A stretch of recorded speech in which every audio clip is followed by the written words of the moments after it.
Good morning.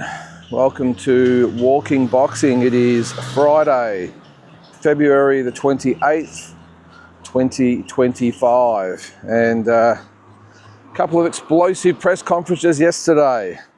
We had Benn and Chris Eubank Jr. And here in Australia, we had Liam Wilson and Youssef. Jeez, looking in the over there, there's about 100 kangaroos all there just looking at us at the moment. They've spotted us and scattered, but still a big couple of alpha males there looking at us saying, hey, what the hell's going on? So we'll keep an eye on them. The press conferences yesterday. Now, we all know about Eggate on Tuesday, whatever it was, Tuesday, Wednesday. Well, they had a follow-up press conference at the Tottenham Hotspur's stadium. And I think it didn't get off to the greatest start I'm not sure whether it was before the press conference or after the other one the other day, where Benn and his dad were in a lift and they were going somewhere, and Chris Eubank and his team actually rolled up to get in as well. Imagine that if they all had got stuck in a lift together, that would have been quite entertaining. But thankfully one of the security guards saw what was going on and said, hey, you better get the next one, boys. And Benn and Chris Eubank are just eyeing each other off, one in the lift and one outside the lift. So just on the press conference. So now I didn't actually take any notice on the day, but apparently Nigel Benn, Benn's dad, and of course the adversary of Chris Eubank Jr.'s dad back in the day, so Chris Eubank Sr., apparently Nigel Benn put hands on Chris Eubank Jr. Now, I didn't see that the other day because, of course, there were people going everywhere, but Chris Eubank made a point at the press conference saying, next time you put hands on me, because apparently he grabbed him by the throat. Now, again, I didn't see it. I'll have to go back and have a look, but apparently he did. So Chris Eubank said, next time you put hands on me, you won't get your hand back. Now, I'm not sure what he meant, because he did actually say, I'm not threatening you, but you won't get your hand back. Now, I'm not quite sure how you could define that as anything else but a threat. But Benn, that quickly got his attention. Don't worry about that. So he launched into Chris Eubank Jr. and said, well, your dad doesn't like you. And he has been conspicuously absent from everything so far, Chris Eubank. And that's probably the one thing this is lacking so far, is the presence of Eubank Sr. We've got Nigel Benn there, of course, beside Benn, but no Chris Eubank Sr., which would be quite entertaining. So anyway, Benn bit back and said, look, your own dad doesn't like you, your team's dysfunctional. And I think it did hit a little bit of a nerve, because Chris Eubank Jr. did go very silent. He just looked straight ahead, but Benn ripped into him and said he was going to knock him out and he was going to smash him. And Nigel Benn was very confident as well. He said he has no doubt. He did apologise, by the way, for putting his hand on the throat of Chris Eubank Jr., but did say that his son would smash Chris Eubank Jr. inside 4 rounds. Now, I've got a feeling he could be right. Even though Benn is the much smaller man, I think that Chris Eubank Jr. is a very limited fighter, especially at the age I think he's 35 or something now. Been around a while. He's never really won any of those big fights. And look, he's got talent, make no mistake about that. But I've just got a feeling whatever window that he had has somewhat shut now, even though they are talking about maybe a Canelo fight if he gets past Benn. But I think Benn, even though I'm not a massive fan of him as a person, or really even a fighter, to be honest, I think he's very limited. But I think, just like his dad, I think he'll get over the top of Chris Eubank Jr. just with brute force and volume of punches. And even though he is a smaller man, I don't think it'll matter. And I think he will end up stopping Chris Eubank Jr. But it was noticeable that they had about 8 or 9 security guards in between the guys. And I think as the fight gets closer, you'll see that it'll probably get worse. He was searched extensively, apparently, as he went into the press conference for maybe some more eggs or something else in there. And if you don't know why he crushed him or smacked him in the face with an egg, it's because Benn, you remember they were supposed to fight a couple of years ago, and Benn failed a drug test and he blamed it on contaminated eggs, which is why Chris Eubank said, here, cop this and I'll give you one right in the face. And look, Chris Eubank Jr. did have his moments at the press conference, because even though he was under barrage from both Benns, he did strike back as far as his comments about Conor Benn and his promoter Eddie Hearn. And he said, well, I'm not sure, I can't remember his exact words, along the lines of, I'm up here with two of the scummiest people in boxing, and that is Conor Benn, who he said cheated or attempted to cheat with the contaminated eggs or whatever was in them or whatever. But he also said that Eddie Hearn, he was complicit in covering it up, and Conor Benn should have faced probably a lot more sanctions than was actually put on him. So, yeah, some strong words from both guys.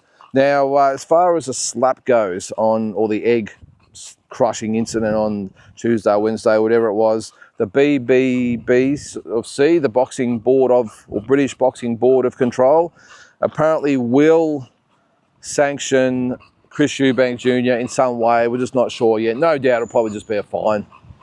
Excuse me, a fine.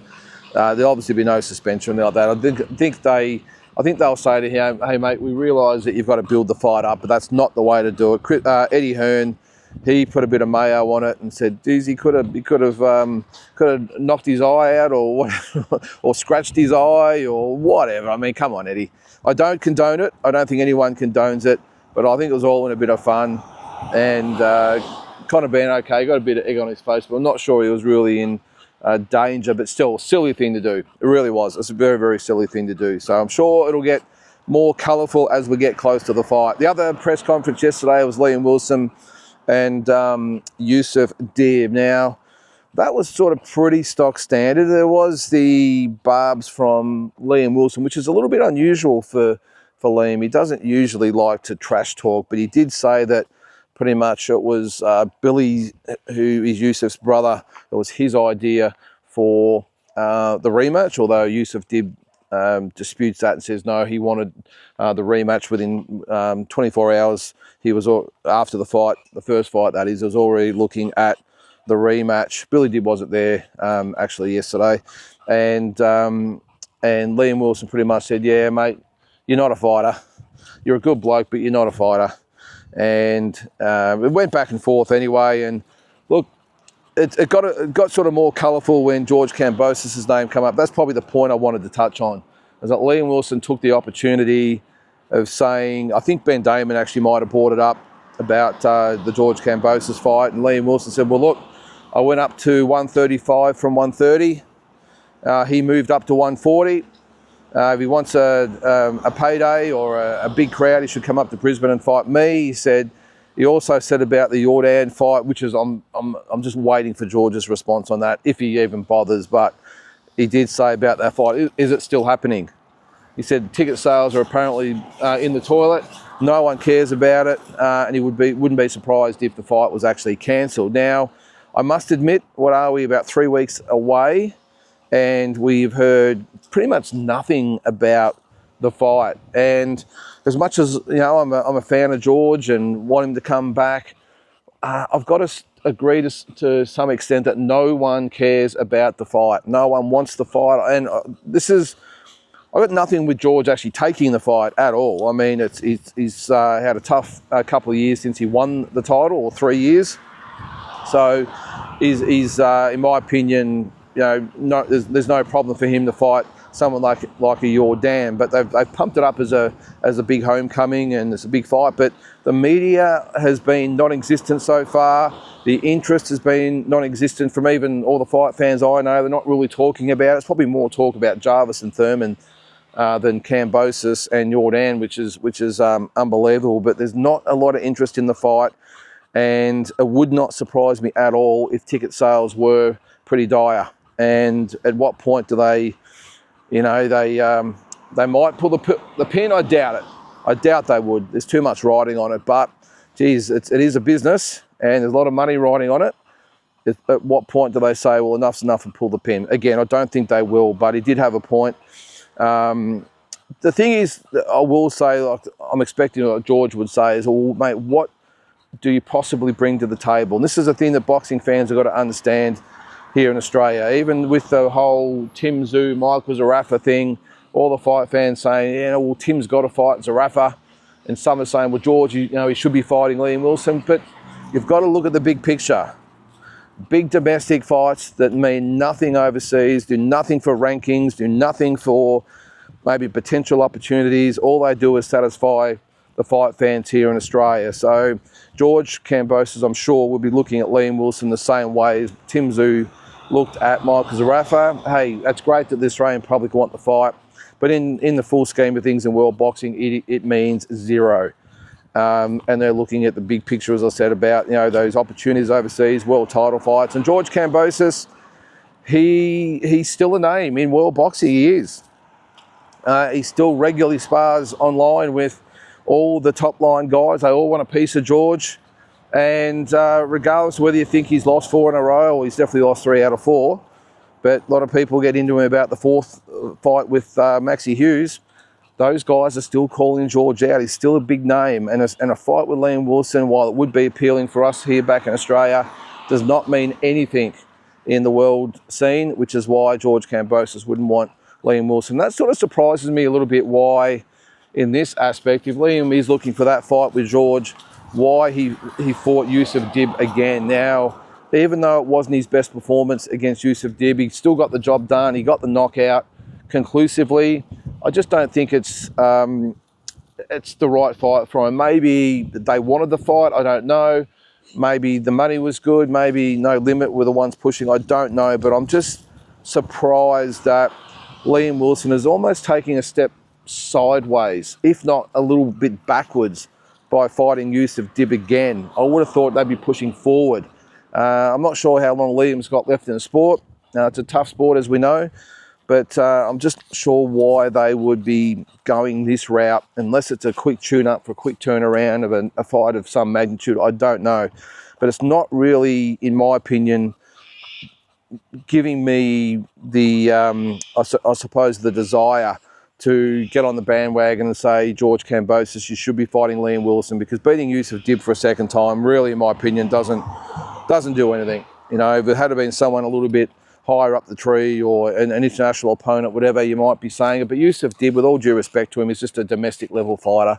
And I just don't think what it gains for Liam Wilson to beat him again. So even if he knocks him out again, it's like, okay, well, you've knocked out a guy you've already knocked out in the past. So, and I'm a fan of Liam, and I hope he gets another shot. But again, I just don't know why this fight was even put on the table. The one fight I am really looking forward on the card, though, is Jalen Tate and John Manu. That will be a ripper. And again, if you don't know too much about either guy, I'm sure there's a few out there that know a fair bit about Jalen Tate. He's been on TV a couple of times, has been pushed as a really up-and-coming star. John Manu is a very, very good young fighter, and for me, that is the fight of the card. That's the fight that I'm really looking forward to on a Saturday night. And I think John Manu gets the job done. I think he beats Jalen Tate, which will will be an upset to a lot of fight fans out there, but not for me. I think John Manu is, I won't say he's going to be a superstar at world level, but I think he's got what it takes to sort of do what, say, a Dana Coolwell has done and go overseas and get some big fights or on big cards. So, yeah, that'll be a really good fight. I'm not quite sure who else is on the card. I'll have to double check that. There's so many events at the moment. I forget who's on what card, so I'll probably do a preview of that tomorrow morning on the day of the fight. The weigh-in is today, of course, being Friday. So let's hope they all make weight and we have a good event. Just a couple of things as well. Turki Alalshiek has been cleared of any wrongdoing when he was at ringside, telling Hamza Shiraz that he was down by 2 points. They did make a good point. I think the WBC President Mauricio Suleiman did say, hey, look, he was right there where the judges were, and he just, by the time the referee would have got the scorecards, handed them around and give it to the controller, for Turki Alalshiek jump out of his seat to go and see the scores and then get to ringside and relay those scores to Hamza Shiraz would have been very, very tough. And Mauricio Suleiman's adamant that if Turki Alalshiek was attempting to read the scores or being given the scores by anyone, that he would have seen it because he was right there.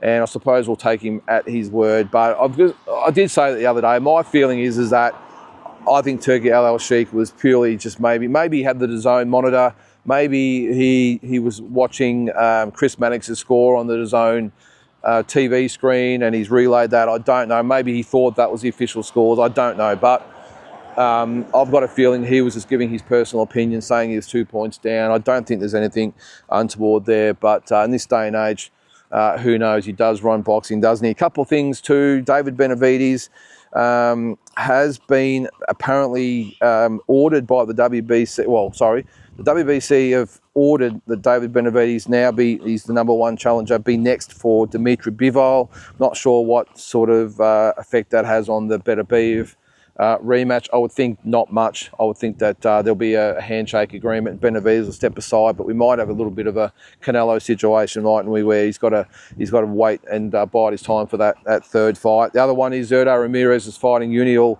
Dorticos in May in defence of his WBA and WBO cruiserweight titles. So it is official that Jai Patai will have to wait until the end of the year. And the final one, Amanda Serrano and Katie Taylor will apparently be fighting for a third time. It looks like it will take place in Las Vegas this time.